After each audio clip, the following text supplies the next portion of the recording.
Good morning, marchers. How we doing? It's great to be with you again. It was my very first speech as Vice President of the United States was the March for Life last year, and I'm proud to be back with much better weather this time around. Now, some of you may remember that in my remarks last year, I told you all that one of the things I most wanted in the United States of America was more families and more babies. So let the record show, you have a vice president who practices what he preaches.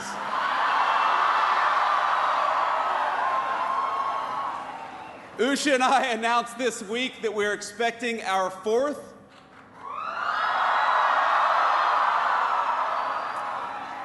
and it will be our third baby boy, so we'll take whatever prayers you can give. We certainly need them.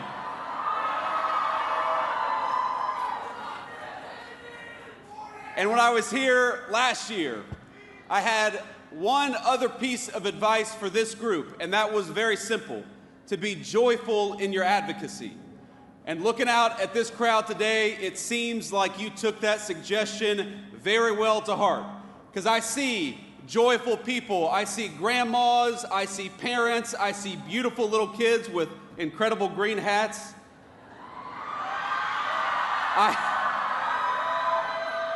Now, did you all dress like that so that if you lost yourselves, you could find everybody? Okay, that's a good plan.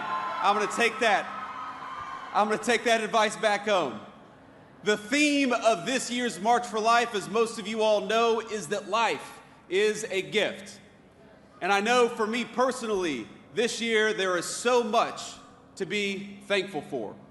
I'm grateful to my own family, for my beautiful wife Usha, and that God has given us the miracle of new life again.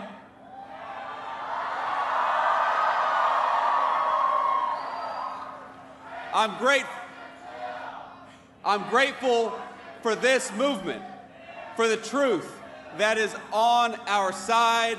And frankly, I'm thankful for the technological breakthroughs that have allowed us to affirm and protect life. Things like 3D ultrasounds that didn't exist just a few short decades ago. Things like the new medical technologies that have saved the lives of countless premature babies. But let me today say that I'm especially grateful for all of you, even the ones with Michigan hats, and there are a couple of you out there.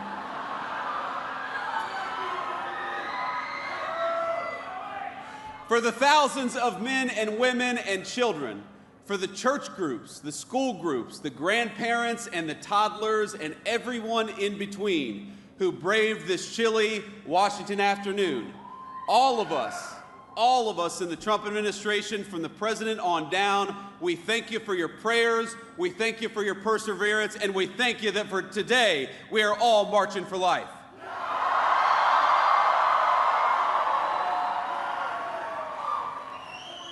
I know a lot of us heard from the president just before this, so you know that he loves and cares deeply about this movement.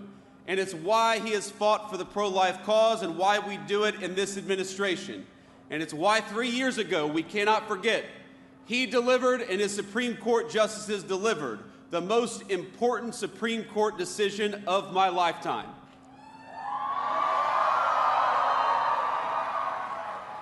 Because with the Dobbs decision, what we did, what the president did, what the Supreme Court did, was put a definitive end to the tyranny of judicial rule on the question of human life. He shattered a 50-year culture of disposability, one that treated human life as expendable the moment that it became inconvenient. And he empowered our nation and our movement to build a culture of life from the grassroots up. And over the last year, I gotta brag a little bit, our administration has worked very hard to lead that effort and to pick up the pieces, to clean up the wreckages of 5 decades of bad policy on the question of life.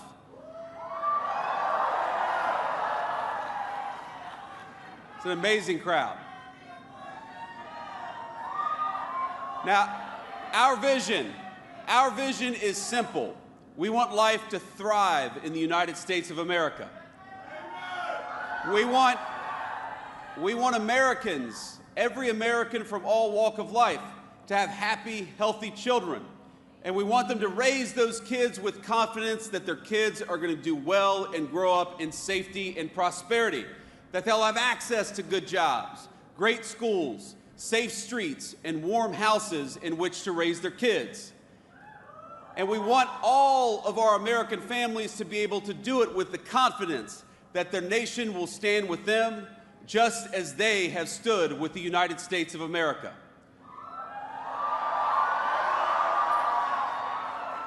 Now, you all know this very well, that building a culture of life requires persuasion. And that's what's so different about this moment compared to the moment that was dominated by the Supreme Court for 50 years. We're not trying to argue to the Supreme Court anymore. We're trying to argue to our fellow citizens that we must build up that culture of life. And as you know, that effort is going to take a lot of time, it's going to take a lot of energy, and it's going to take a little bit of money.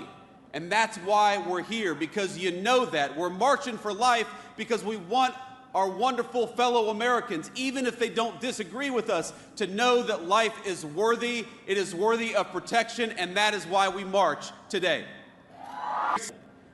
Under this administration, again, from the President of the United States, the Vice President, you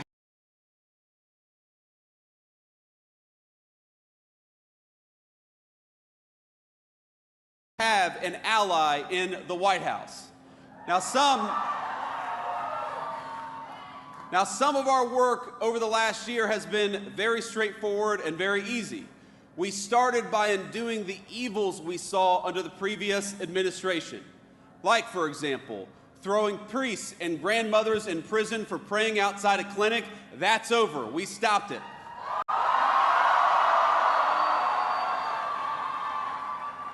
Where the previous administration mandated taxpayer funding for abortions, including travel costs across the entire government, this administration ended it. And over the past year, we built steadily upon the victories of the president's first term. We have secured religious freedom in the United States of America once again. That was important. We have ended the censorship of Christians, Jews, and other Americans of faith who are punished simply for following their faith in public life. We have expanded conscience protections for healthcare workers and defended faith-based foster care and adoption. We gutted Biden-era rules and ensured that no nun, no nurse, no pharmacist, and no physician has to check their faith and their values at the door of their workplace. And under the last administration, under President Biden and congressional Democrats, the power of government, we know, was marshaled against us, against our faith, against our families, and most importantly, against the most vulnerable. That stopped with the Trump administration, and it is not coming back.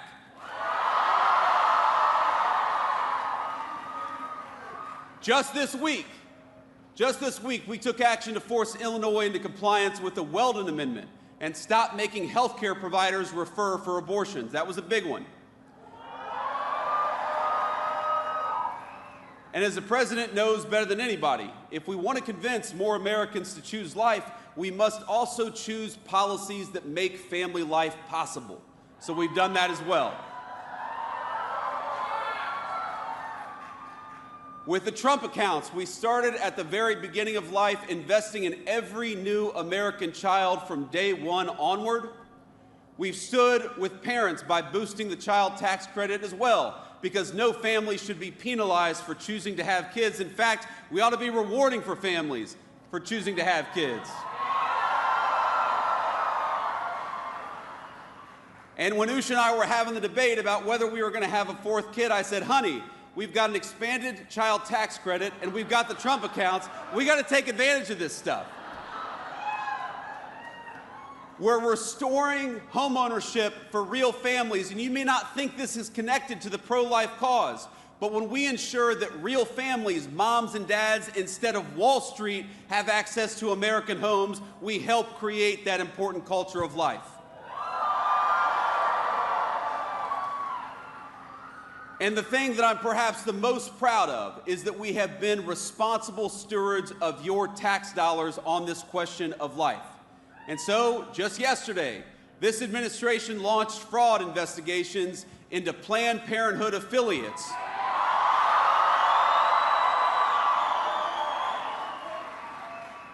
For millions of dollars in PPP loans that were unlawfully received and unlawfully forgiven by the Biden administration. You should not be able to commit fraud and use taxpayer money for abortion. It's that simple.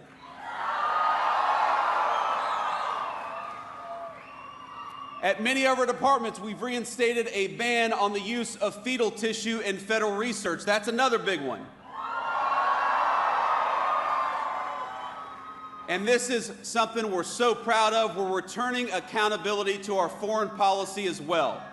Under Joe Biden, it was the policy of the United States to export abortion and radical gender ideology all around the world. That is what they did with your tax money. They would relentlessly bully developing countries into parroting their far-left views. But under President Trump's leadership and with our great Secretary of State, we believe that every country in the world has the duty to protect life. And that it's not our job as the United States of America to promote radical gender ideology. It's our job to promote families and human flourishing. Now that's why we've completely realigned U.S. foreign aid and turned off the tap for NGOs whose sole purpose is to dissuade people from having kids. It's why we rejoined the Geneva Consensus Declaration to promote maternal health and strong families all over the world. It's way too much, but it's got to stop.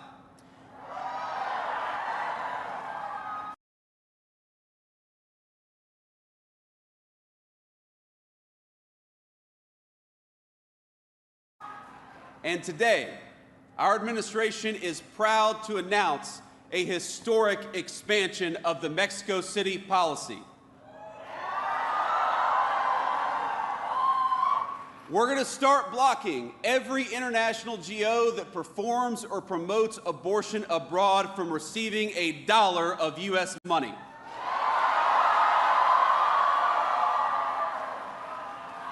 Now, we're expanding this policy to protect life, to combat DEI, and the radical gender ideologies that prey on our children.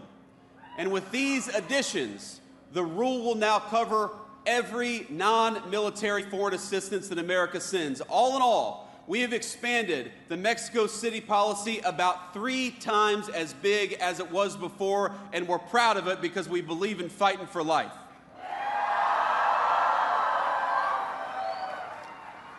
And a lot of you may know that under the Biden administration, they use Medicaid and other programs to launder your tax dollars into abortion money all over the United States of America. With the Working Families Tax Cuts, we stopped that practice once and for all. It's illegal now, exactly as it should be.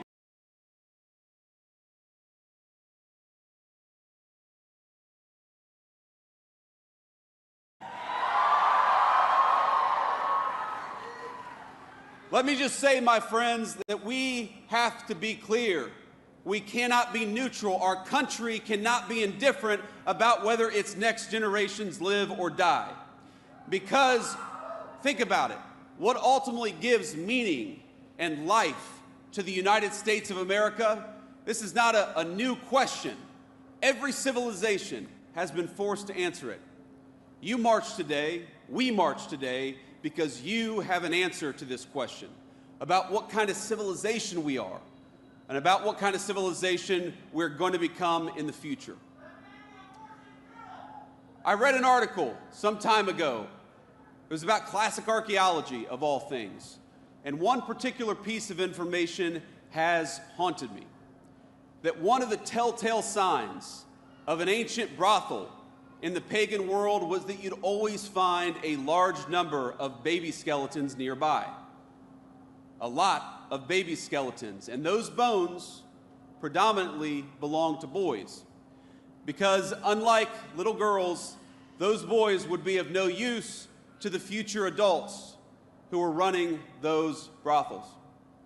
Now, this is shocking to us because we grew up in a Christian culture and were formed by religious values. Even those of us who aren't particularly faithful, it's a shocking thing to hear. But we have to remember that in the ancient pagan world, discarding children was routine.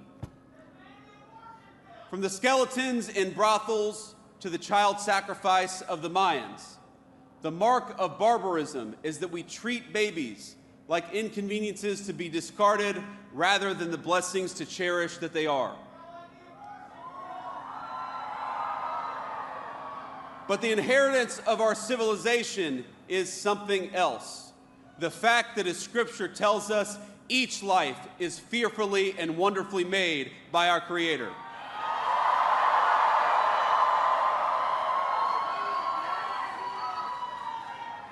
The March for Life, my friends, it's not just about a political issue as important as all this politics stuff is. It is about whether we will remain a civilization under God, or whether we ultimately return to the paganism that dominated the past. Today, the far left in this country tells our young people that marriage and children are obstacles, that it's irresponsible, even immoral because of climate change or some other reason, to encourage our young people to raise a family. They tell us that life itself is a burden, but we here at this march, we know that it's a lie. We know that life is a gift.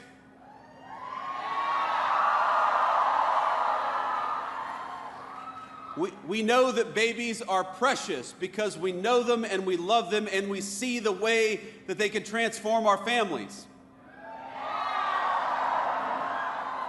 We know that family is not just the source of a great joy, but it's part of God's design for men and women, a design that extends outward from the family to our neighborhoods, to our communities, and to the United States of America itself.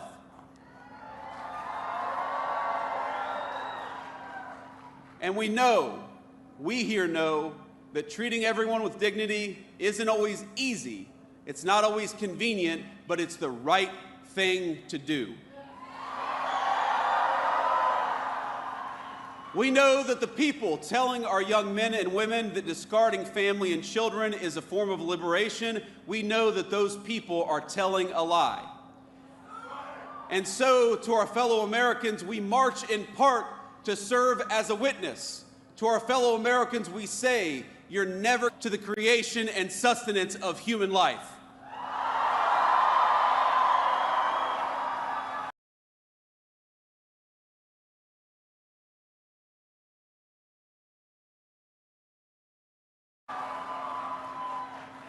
Now, I must address an elephant in the room, and I've heard the guy over here talking about it. A fear that some of you have that not enough progress has been made, that not enough has happened in the political arena, that we're not going fast enough, that our politics have failed to answer the clarion call to life that this march represents and that all of us, I believe, hold in our hearts. And I want you to know that I hear you and that I understand. There will inevitably be debates within this movement. We love each other. But we're going to have open conversations about how best to use our political system to advance life, how prudential we must be in the cause of advancing human life. I think these are good, honest, and natural debates. And frankly, they're not just good for all of you, they help keep people like me honest, and that's an important thing.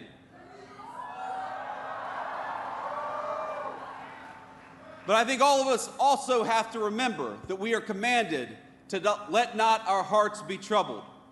Because I look at this crowd, and I see people with just a little bit more gray in their hair, who for 50 years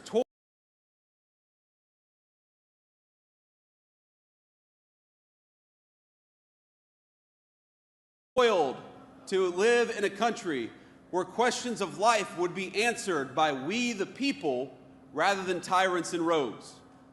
All of us have heard their stories. They've heard of the movement betrayed, of taking one step forward, and then 2 steps back, and then 3 steps forward after that. They know stories of heartbreak and of triumph.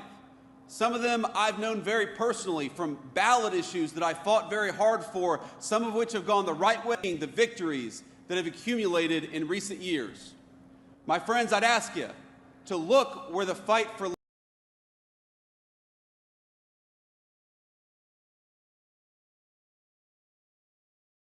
life stood just 1 decade ago. And now, look where it stands today.